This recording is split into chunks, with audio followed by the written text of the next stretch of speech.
On the national scene, NLC gives ultimatum for minimum wage payment.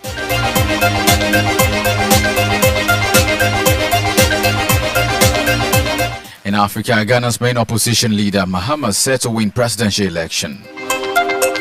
On the foreign scene, Haiti's ruling council fires Prime Minister Gary Conille.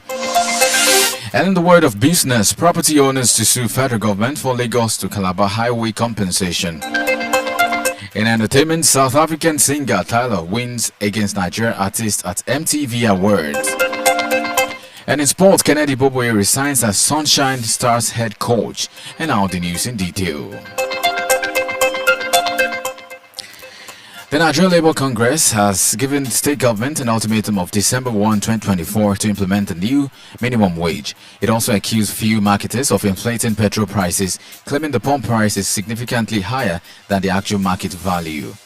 It also accused fuel marketers of inflating petrol prices, claiming the pump price is significantly higher than the actual market prices, and the NLC contended that Nigerians were being exploited, with citizens enduring heightened suffering and hunger due to government policies which keep pushing many into destitution. In a communique released on Sunday following its National Executive Council meeting, NEC, the NLC highlighted several and severe economic hardship across the country and called for an urgent review of policies it described as anti-people.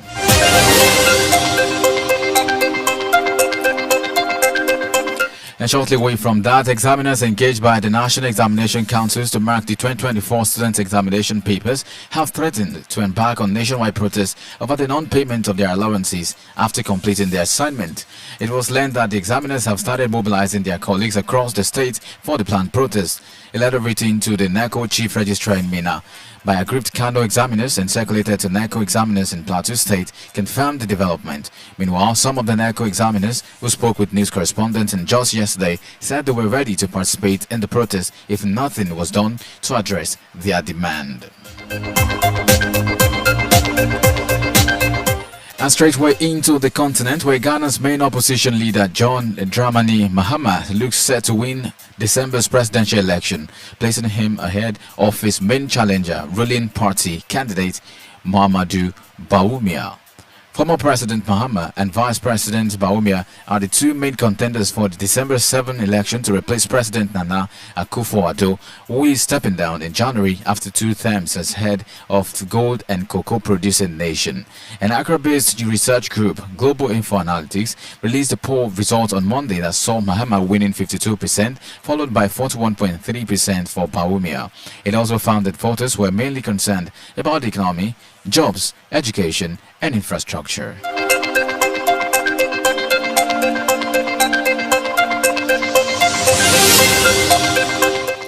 And now straight to the foreign scene, where Haitian Prime Minister Gary Conille has been fired by the country's ruling council less than 6 months after he took office.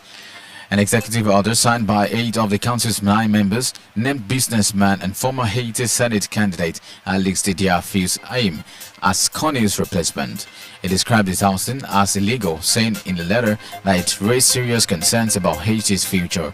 Haiti currently has neither a president nor parliament, and according to its constitution, only the latter can sack a sitting prime minister. However, Conille was just sworn in on the 3rd of June as the country's prime minister before being ousted.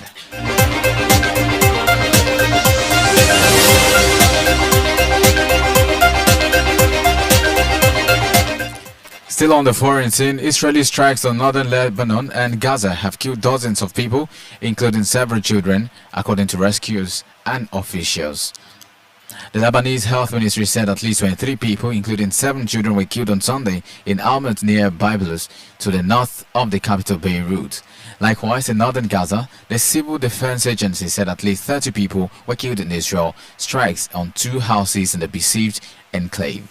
Meanwhile, Israel Defense Forces (IDF) said Hezbollah had stored weapons and were operating from the site it had targeted in Lebanon. However, it added that numerous steps were taken to mitigate the risk of harm to civilians, including the use of aerial surveillance and precise intelligence.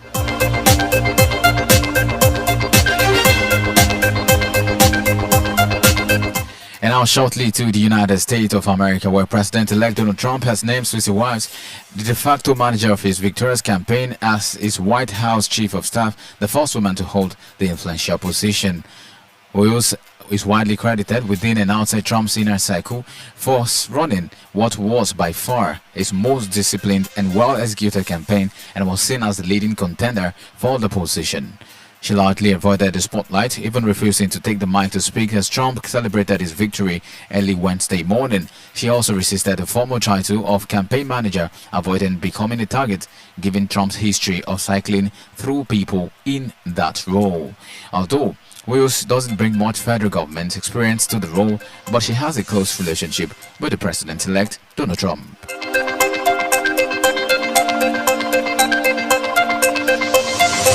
If you're just joining, you're listening to the World News at noon on Honor 103.5 FM. Remember to follow us on all our social media handles at Honor 103.5 FM. You can also listen live on Radio Guardian app at Honor FM Ibadan. And now to some business news.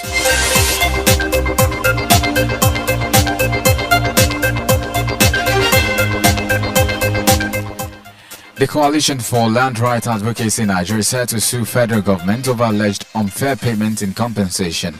In an exclusive interview with coalition head Shola Eniton, he said if the Minister of Works, David Umahi, does not yield to the demands of the group, the coalition will head straight to court.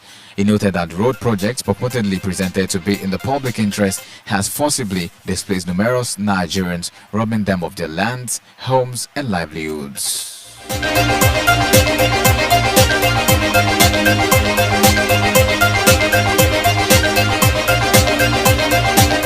It's still the World News at noon on Honor 103.5 FM. Let's now switch focus to some entertainment and sports stories. In entertainment, South African singer Tyler shone brightly at the 30th MTV Europe Music Awards in Manchester, United Kingdom on Sunday, scooping 3 trophies. She fought off competition from Nigerian stars Asake, Thames, Rema, Burna Boy, and Ira Star to win the Best Afrobeat Artist Award. She also won Best African Act Gong, defeating Ira Star, Asake, DBN Gogo, Tito M, and UP, as well as Diamond Platinums. Tyler won a 3rd award for the night, Best R&B Artist, ahead of American superstar Kehlani SZA, Tinashe, Usher, and Victoria Monet. Meanwhile, Nigerian songstress Ira Star lost all her 4 nominations: Best African Act, Best New Artist, Best Afrobeat Artist, and Best Push.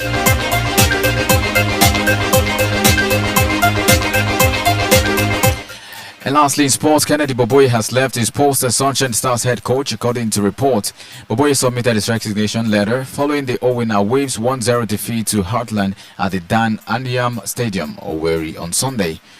The 50-year-old said he took the decision due to ending interference from the club's management. Boboye helped the Akure club beat the drop following the troubled campaign, guiding the club to 12 wins, 7 draws and 11 defeats in 30 games during the second stint of the league.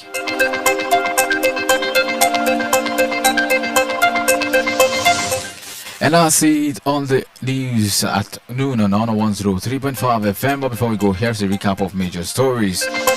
On the national scene, we informed you that NLC has given an ultimatum for minimum wage payment. Likewise, in the continent, we informed you that Ghana's main opposition leader, Mahama, set to win presidential election. We informed you on the foreign scene that Haiti's ruling council fires Prime Minister Gary Conil.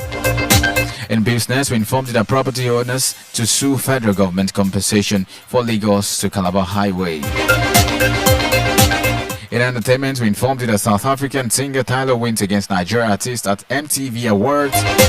And lastly, in sports, we informed you that Kennedy Boboye resigns as Sunshine Stars head coach. For eyewitness report, news mention, news commercials, contact Honor FM Newsroom on 081-767-55555 or 091-360-01035 or send an email to honorfm23@gmail.com. You can also visit our website at www.honorfm1035.net for more information. The news was credited by Temi Tokwe Dada. I am Anulu Akpo Ido. Thank you for listening. And that was the news on Honor 103.5 FM. Honor and integrity, our word.